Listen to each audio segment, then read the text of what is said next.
ओम शांति। मनुष्य का मन अनेक बातों में बहुत भटकता रहता है। कभी कभी हम सोचते हैं कि आखिर भी मन जाता है तो कहाँ जाता है। तो देखा गया है कि मनुष्य का मन कोई न कोई इंद्रियों के पीछे जाता है। इंद्रियों की रसना या कहें जीवा रस, कान रस, आंखों का रस, उसमें ज्यादा भटकता है। कई बार कहीं बैठे हैं, किसी से बातचीत करते हैं, बातचीत करते करते कुछ बातें ऐसी भी मुख से निकल जाती है जिसका एहसास भी नहीं होता कि हम जो बोल रहे हैं क्या हो सकता है उसका। उसके बाद जब घर आए, कर्म में व्यस्त हो गए तो भी ध्यान में नहीं आया। लेकिन जब ध्यान करने बैठते हैं उसी समय वो व्यक्ति का चेहरा सामने आता है, वो बात सामने आती है और फिर आता है, अरे मैंने ये व्यक्ति को ये बात कह तो दिया लेकिन वो तो अपने पेट में समा नहीं पाएगा, और उसने अगर जाकर फलाने को सुना दिया तो बहुत गड़बड़ हो जाएगी, बहुत बड़ी मिसअंडरस्टैंडिंग हो जाएगी और फिर उसको क्लियर करना बहुत मुश्किल होगा। अब उस बात को समाप्त करना हो तो मुझे क्या करना होगा, है ना। क्योंकि आज कोई भी इंसान अपना रिश्ता बिगड़े, मनमुटाव हो किसी से, ये नहीं चाहता है। समझ नहीं पाता है कि अभी क्या किया जाए। या तो उसी को बोल दूं कि भाई ये बात किसी को कहने की जरूरत नहीं, लेकिन फिर आता है कि अगर उसको कहेंगे तो वो फिर और भी शायद फैलाएं उस बात को।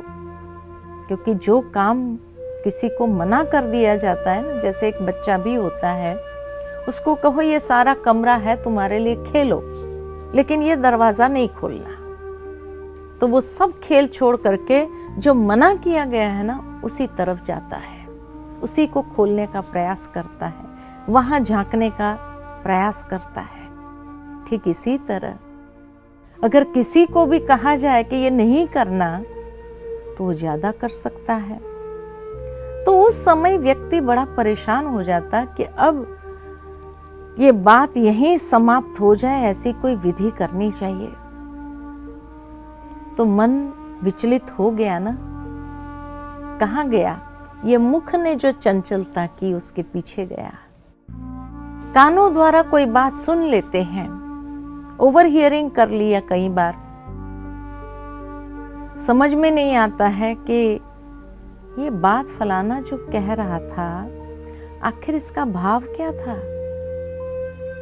ये मुझे सुनाने के लिए कह रहा था, जब मैं वहां से गुजरी या जब मैं वहां काम कर रही थी तभी वो जोर जोर से बोल रहा, तो मुझे ही सुनाने के लिए ये बात कही गई थी क्या।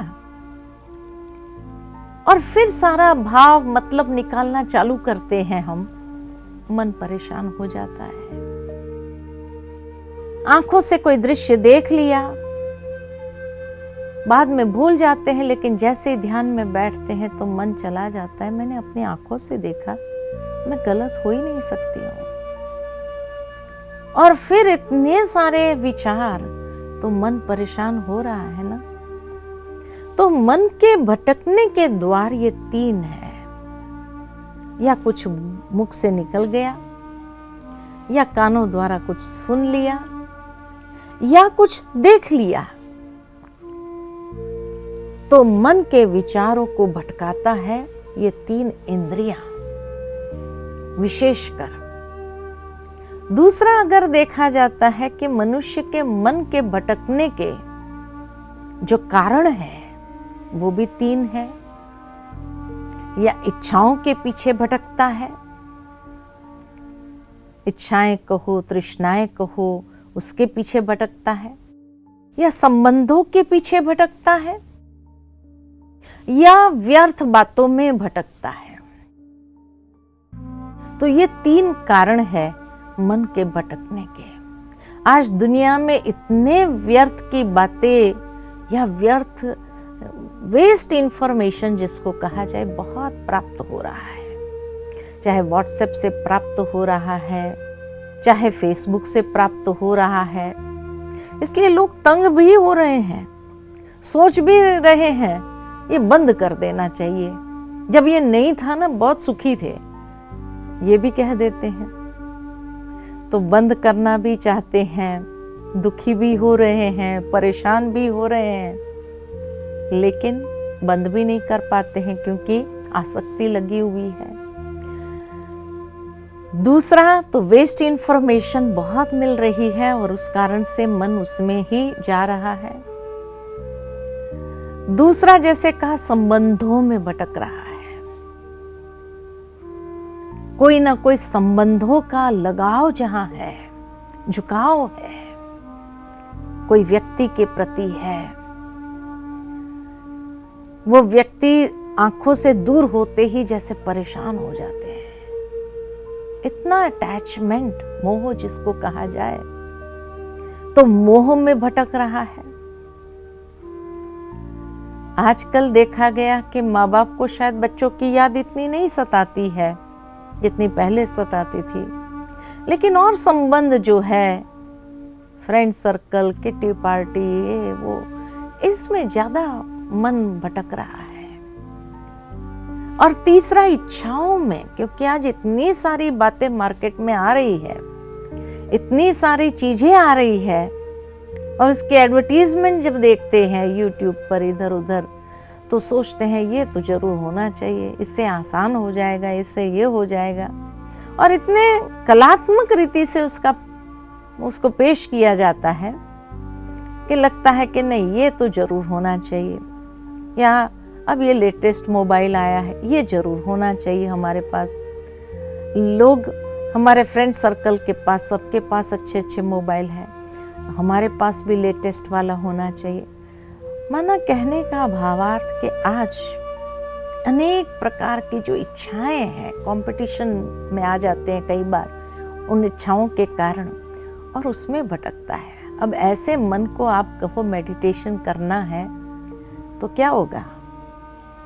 तो इसीलिए मन को मेडिटेशन में अगर लगाना है तो उसके लिए भी 3 बातें बहुत जरूरी है।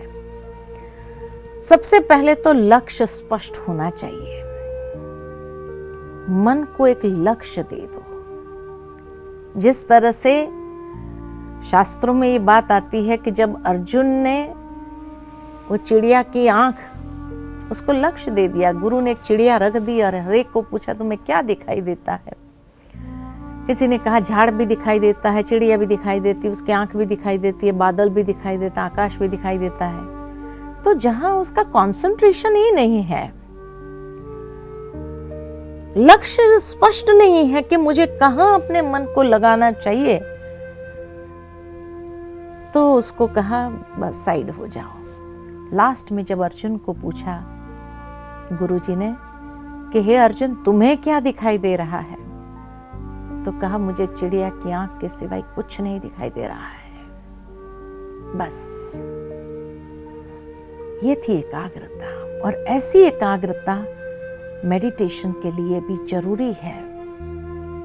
तो ये एकाग्रता को तब विकसित कर पाएंगे जब हमारे मन के लिए भी एक लक्ष्य स्पष्ट हो कि मुझे अपने मन को क्या इन चीजों में भटकाना है, ये फालतू की इंफॉर्मेशन में भटकाना है, ये अलग अलग जो दैहिक संबंधों में जा रहे हैं क्या उसके पीछे भटकाना है, क्लब्स पार्टीज इनमें जाना है, या मेरे मन को मुझे एक लक्ष्य देना है, ध्यान करना है, उसमें ले चलना है।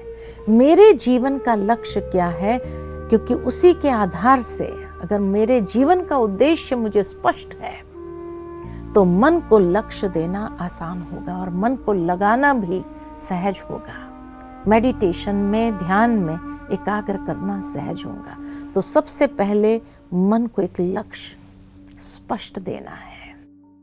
इसलिए कहा जाता है, हमारी परम आदरणीय दादी जी हमेशा कहती थी, मन को क्लीन, क्लियर एंड प्योर जितना मन स्वच्छ होगा, निर्दोष, अनेकों का दोष देखते देखते हम उन दोषों को अपने जीवन के अंदर ले आ रहे हैं, तो निर्दोष करो पहले मन को, क्लीन, स्वच्छ, प्योर करो, तब स्पष्ट हो जाएगा, अपनी मंजिल स्पष्ट नजर आएगी। तो लक्ष्य स्पष्ट हो।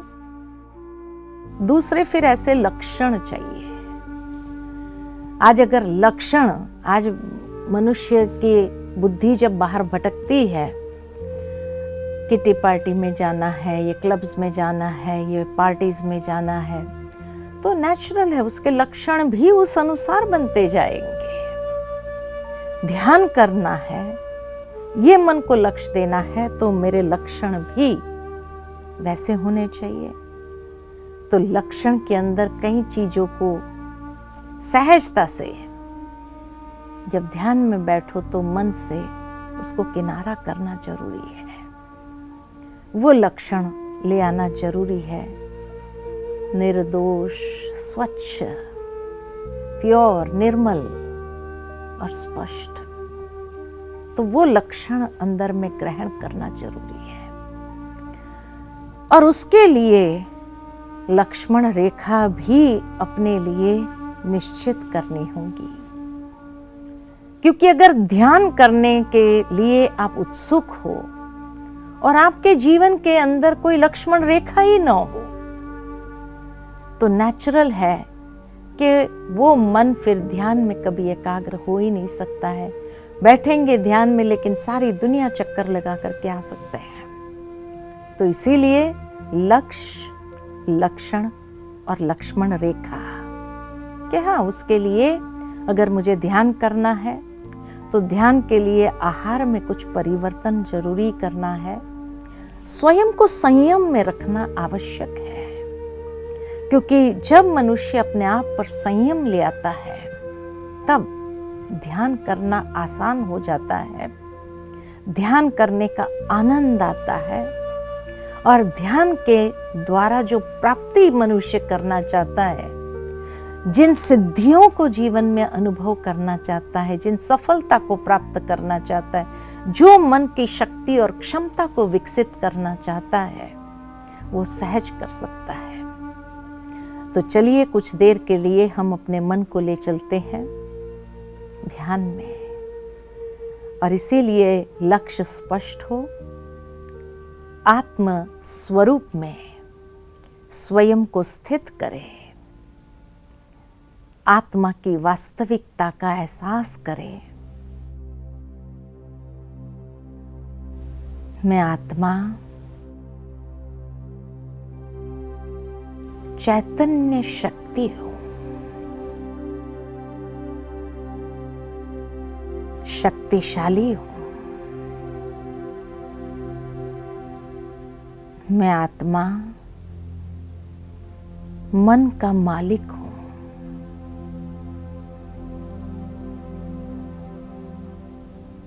मन मेरा मंत्री है। मैं आत्मा राजा हूं।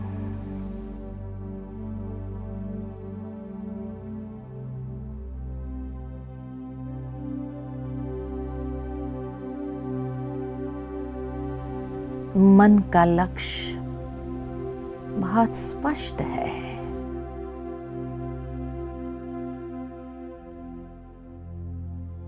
मुझे ध्यान में अपने मन को स्थिर करना है, एकाग्र करना है अपनी शक्ति पर।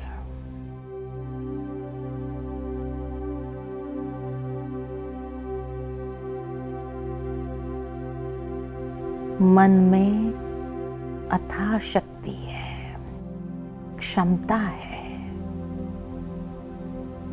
उस मन की शक्ति को मुझे बाहर ले आना जीवन में।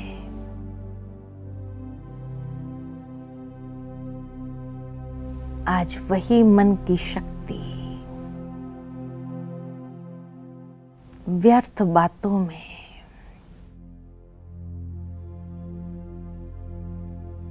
व्यर्थ जा रही है।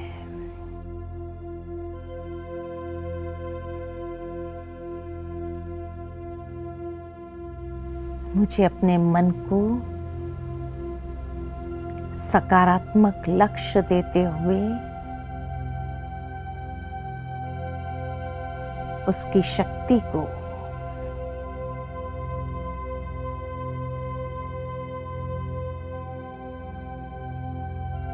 सफल करना है।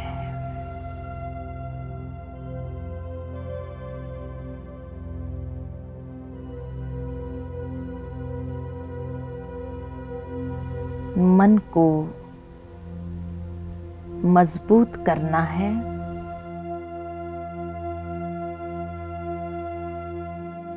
मन में आत्मविश्वास को जागृत करना है।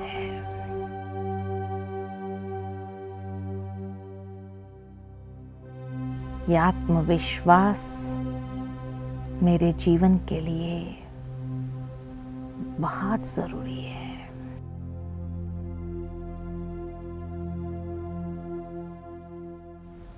श्रेष्ठ स्मृति में स्वयं को स्थित करें। मैं आत्मा शक्ति संपन्न हूं। शक्ति के प्रवाह को हर कर्मेंद्रिय में प्रवाहित होने देना है, महसूस करना है। ओम शांति शांति शांति।